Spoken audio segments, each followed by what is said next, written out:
कल भी एक बात कही थी, हमें कानून व्यवस्था पर पूरा भरोसा है, हमें देश के संविधान पर भरोसा है और देश के कानून की यही खूबसूरती है कि सत्यमेव जयते रहता है।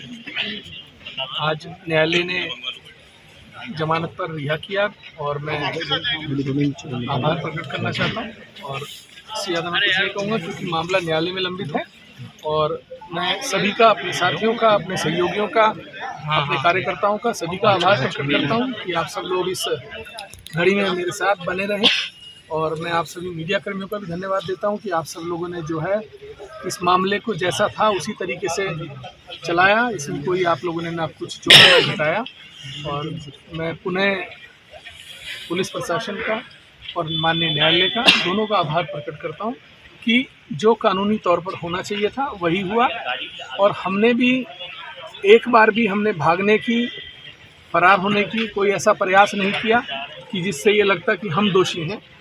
हमें जब पुलिस ने कहा कि आपको, जब हमारे घर आई उन्होंने कहा भाई विधायक जी आपकी गिरफ्तारी करनी है, तो हम उनके साथ स्वयं चल के गए।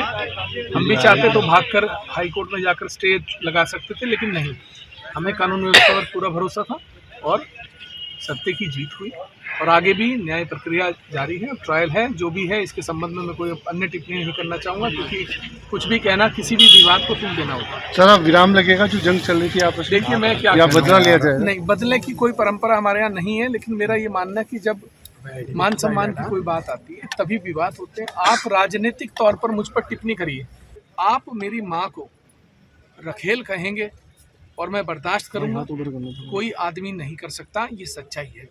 मेरा प्रतिक्रिया देना, मैंने प्रतिक्रिया कोई गोली चला के नहीं दी, मैंने प्रतिक्रिया से अपनी नाराजगी जाहिर करी सोशल मीडिया के माध्यम से।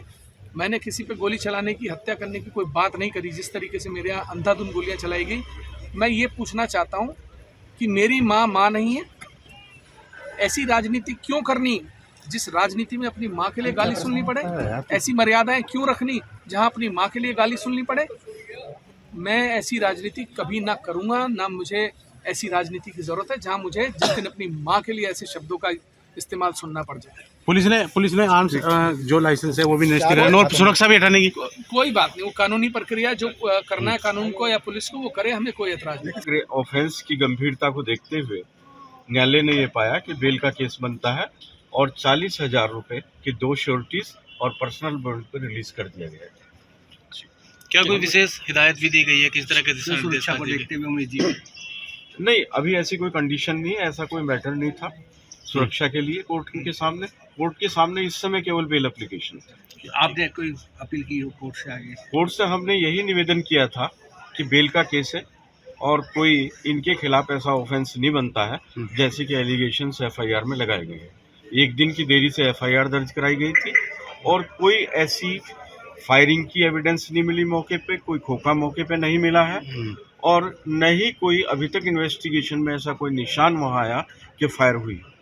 इसलिए बेल का केस बनता था और ग्रेविटी देखते हुए न्यायालय ने बेल ग्रांट कर दी। ठीक। अमर उजाला जीवांजलि के सारथी की मदद लें और महाकुंभ में स्नान जरूर करें।